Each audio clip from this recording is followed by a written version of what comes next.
Ladies and gents, welcome to Crypto Sense, your source for crypto knowledge. Today is Tuesday, the 6th of February. It has been an absolutely mental couple of days. What can I say? Bitcoin is at its lowest point since November, which in Bitcoin terms seems like forever.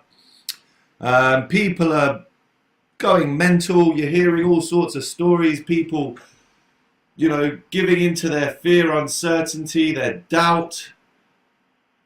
On the other hand, you've got people who are seeing it as the biggest opportunity. They're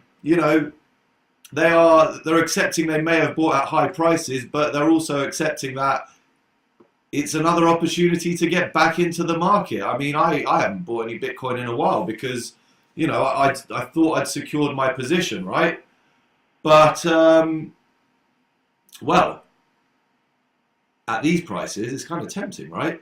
I'm from the UK, so $4.5 grand. It's been a while since I bought a Bitcoin for anywhere near that price. At least a few months. So yeah, hit the likes, please subscribe. I have decided to make today's video slightly more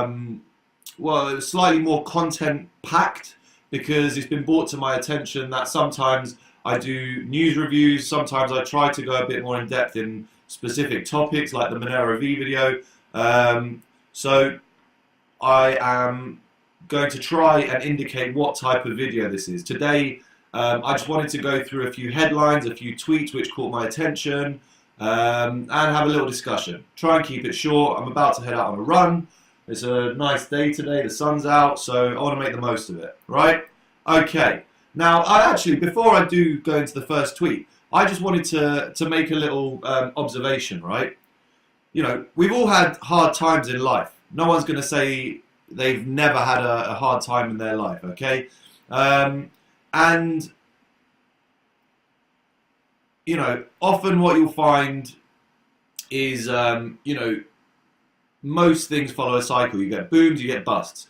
In any situation, if you've been on a high and getting better and better and higher, in any situation, there will be a bust, and there will be a pullback, and there will be a downer. Again, in any situation, what matters and what differentiates the different players and in these different situations is how people pick themselves up, right? Do you wallow in misery? Do you, dust yourself down and kind of see where you're going from here?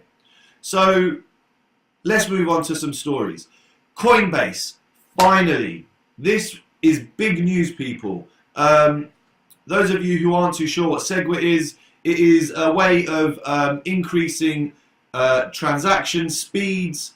It stands for segregated witness. This is what we've been waiting for. Coinbase have been holding back on implementing SEGWIT, which has basically driven up the transaction times. It's driven up the transaction fees over the past 5-6 months, because they were talking about SEGWIT in August, right? And for some reason, Coinbase, being one of the biggest transactors within the Bitcoin space, have not implemented it. They are now looking at implementing, or they are beginning the final stages of implementation, which is fantastic news. We will be keeping an eye on this. This is good stuff. Okay? I will include the links down below. So this was another fantastic comment I saw on Twitter. He said, why have we retraced so far? Millions of new investors with little belief in nor understanding of Bitcoin, the very definition of weak hands. Do not be a weak hand, be a strong hand. Know or understand, learn about the technology we are dealing with here. Understand where it's going, understand what it's replacing, understand why it's facing so much resistance. Okay? This is nothing but weak hands selling because they're not understanding exactly what's going on. This is fear, uncertainty, doubt. This is being injected into the market by various sources. I could list a few. I did the video the other day on the Daily Telegraph and their headlines. This guy here, Daniel, at BStatRus, or BStaters. Beastater. Am I missing something there, Daniel? Anyway, good point. We retrace 75% because only 25% of the money in the market cap actually has a clue what they bought or what it does. As soon as the momentum stopped, this was always going to happen. That's why so many terrible projects have been given such undeserved value. The quicker this happens, the sooner the space can move forward. Absolutely. Right? Once the weak hands have gone, the strong hands can hold, increase their position, and you will see the price go up, I guarantee you, because business have understood the technology and they are gagging to get in. This is exactly what they've been waiting for. They're going to wait to see how far down the price goes, then hop straight on board, which is going to shoot it back up. I mean, how long we're going to have to wait is anyone's guess, but I can tell you it will go back up. Next. Tether is probably not being used to manipulate the price, but without any specific knowledge, also wouldn't be storing my money out there. Mostly due to the possibility of future regulatory action and not distrust of Bitfinex. Fair enough. Personally, I would not, because what people do is when they see the price beginning to go down in Bitcoin, they'll quickly transfer the Bitcoin into Tether so as to try and retain the fiat value, and then basically wait for it to hit bottom, hop back into Bitcoin, and then shoot up. Personally, I would definitely not be using Tether right now with all the auditing stories going around. You know, they sacked their auditor or whatever. I would not put any money into Tether purely for the uncertainty there. In that, whilst my money is in Tether,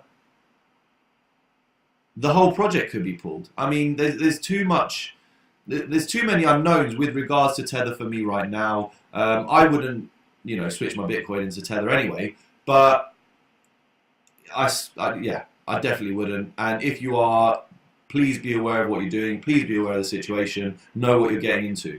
Excellent. Next. If you currently value your wealth in Bitcoin, you have the same amount at 7K as you did at 19K. Elevate your thinking. Fear of missing out is a result of viewing things through the wrong lens. And he mentions TechBolt there, Adam Meister, who I'm a big fan of. This is absolutely fantastic. If you currently value your wealth in Bitcoin, you have the same amount at 7K as you did at 19K. Or you should have more because you should have bought more, right? Because the price has gone down. Anyway, elevate your thinking. Understand what you're getting into. Understand the economy. Understand what currency is. Understand, and I don't mean a superficial understanding, a one sentence, definition. I'm talking about history. Learn what's going on. Learn what's being replaced. Learn what the current system replaced. If you don't know what the Bretton Woods Agreement is, look it up. Okay? There are, the history of economics is a colourful place. Next. Bitcoin Rhodium roadmap has been updated. If you did not claim your Bitcoin Rhodium, I think you've missed your chance. I'm going to be downloading my wallet soon, seeing what happens. They've got their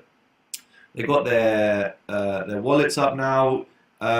Please come to the Bitcoin Rhodium website and check out what's going on. This is another free crypto dividend. It's what it's all about. This is part of the excitement of the space. All the developments, all the new coins, all the Bitcoin crypto dividends. You've got the Monero dividend coming out now with Monero V. Get on top of the information. There's lots to learn. Right, next. Right, so we've got LitePal, which is basically a payment mechanism for Litecoin. Okay, there is something similar for Bitcoin, that BitPay, but this is LitePal. It's an interesting development for Litecoin. I'm a fan of Litecoin. It's different to Bitcoin, but it's a nice project. It's a solid project. They share their technologies around. They almost act as a test bed for Bitcoin before any serious protocol implementation is brought over. So this is a nice development. Yeah, definitely come have a read. We've been waiting for this for a while. and it's good that crypto payments are developing like this. This is their Twitter. I'll include the link at the bottom, and another one on Lite Pay. So I got a bit into it. So oh, here we go. Actually, I did mention this. So if you look here, they say we start off at the payment. So I'm paying Litecoin. The invoice is locked in at the exchange rate for Litecoin at the time. It's converted by Lite Pay instantly, and you can then pay the merchant. Okay, so it's a way of using your Litecoin to pay in shops at the moment, and it's coming out, but it's a good thing for the space. Next, Mr. Andreas Antonopoulos, another kind of person I look up to in the space. I'm sure all of us do. He's done some fantastic work for Bitcoin and the crypto space. He made his first post on Steemit. He apparently registered his name, Anton Op, which again I'll share in the description below. He registered the name about 2 years ago, but had never made a post until recently, basically to inform us that there are people impersonating him. They are not, obviously who he is. They've been earning steam on his behalf. So he's come out to say, this is my real account, this is me. The rest are scammers. Please do not give your money to scammers, he says at the end there. Excellent, good man. Keep up the good work. Next, I bet most people, this is Pierre Rockhard on Twitter, I bet most people are going to run the same playbook they ran during 2014-15 bear market, during this bear market. Here are the common ones. I love these. Panic sell the bottom. I know many people that will be doing that. Never buy, forget Bitcoin exists until the next all-time high. I definitely know people that did that last time at the all-time high, despite me going on at them about the technology for a good year before that. 3, become cynical and bitter. Know a few of those two. Or 4, and this is the one you should be gearing yourself up for, in my opinion, slowly accumulate and build your Bitcoin holdings. Right? If you regret not buying Bitcoin during the 2014-15 bear market, then consider not making the same mistake this time round. I couldn't have put it better myself. I retweeted this. I'll put the link down below. But good man, well put, concise, to the point. I like it. Thank you, Pierre. Excellent. Next story. I'm going to try and keep this under 15 minutes. So the sell-off continues into Asia after Wall Street's sharp decline. Nikkei falls 4.7%. Right. This is an interesting one. So the stocks, and the fiat markets are dropping like a lead balloon as well. It's not just the crypto markets, but of course, people are not claiming a bubble bursting over there. They're only claiming the bubble is bursting in cryptos for whatever reason they have personally. We can all, everyone has a different reason, I guess, and not everyone has the same opinion. But it's an opinion it's a thing I've been hearing all over the place. The stock market's just correcting itself slightly. It'll be back, or it's not as an extreme event as you think. But then you bring up Bitcoin, and that bubble burst recently, didn't it? That's their response. Read between the lines, people. Come on. Next, another one on the Wall Street plunge. The stories are coming out all over the place. Everything's going down. Don't think it's just the crypto space. Right. So this was an interesting one from Reuters. I'll again link down below. Warren Buffett eyes blockchain for shit freighting. So Warren Buffett is an old school investor. He's very big. He is what he is. He's looking at bringing blockchain technology into his shipping businesses.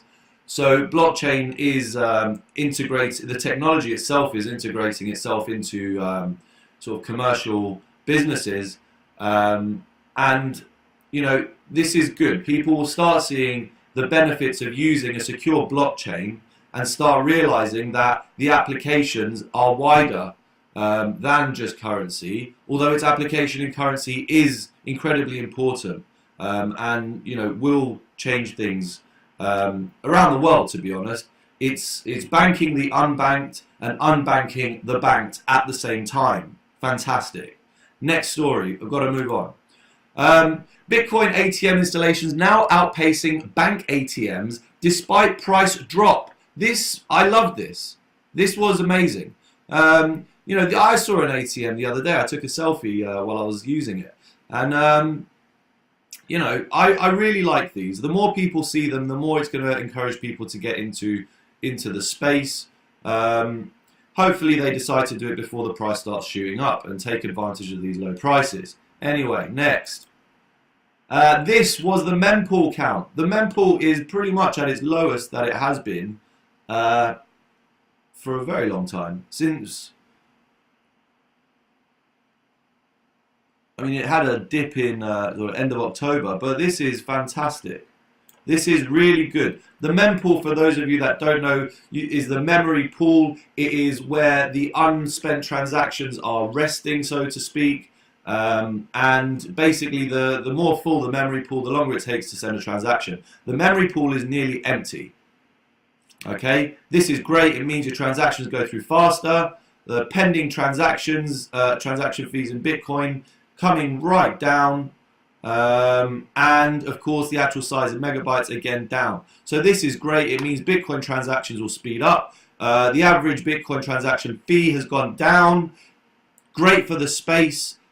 Do not listen to the FUD. You know, realize that actually what's going on is great because it's shaking out the weak hands. The technology is developing. It's improving. These are the times to be getting in. Next. We've spoken about Tether and a couple of other stories that I was going to go through. I don't really have time. This one was interesting. So very, very quickly, a man, this is in America, I can't remember which state, but basically he sues T-Mobile for allegedly failing to stop hackers from draining his cryptocurrency account. From what I understand, they stole around 1,000 OMG tokens, and a load of Bitcoin, 19.6 BitConnect coins, sorry. Okay, forget the BitConnect. It's the OMGs. I think they got 2.87 Bitcoin, and they sent it out of his wallet. Right, so how did this happen? Basically, if you call up your phone company and you try to get into your account, they will ask you a password. If your password is not that secure, then anyone can hack your account and they can transfer your number to their ghost number, right? Once they've got your account on their ghost number, they're receiving all your messages and whatever else you're receiving. So therefore, when Google send you, or you know, when they kind of try to log into your Google account, they say send, you know, reset account or whatever, they get the verification code to their ghost phone. You are not receiving the verification anymore because they've hacked your phone. Their ghost phone gets a verification code, and they can then hack your Google account. They can hack whatever else is linked to your Google account. So that's, you know, I guess his logic will be T-Mobile could have done more in terms of security. So I will have to. The suit's still going through. But I will keep an eye on this, you know, with a close eye, and report any developments as they occur, because this could potentially alter the way that phone companies hold and you know, use our information, especially if it's having this kind of impact. It's going to court. We'll see what happens. Excellent. This has been Crypto Sense. Please subscribe. Please like. Please share. Leave a comment. If you've got anything to say about the video, if you'd like me to cover anything in the next video. I hope you have a great day. I'm off for a run. Take care.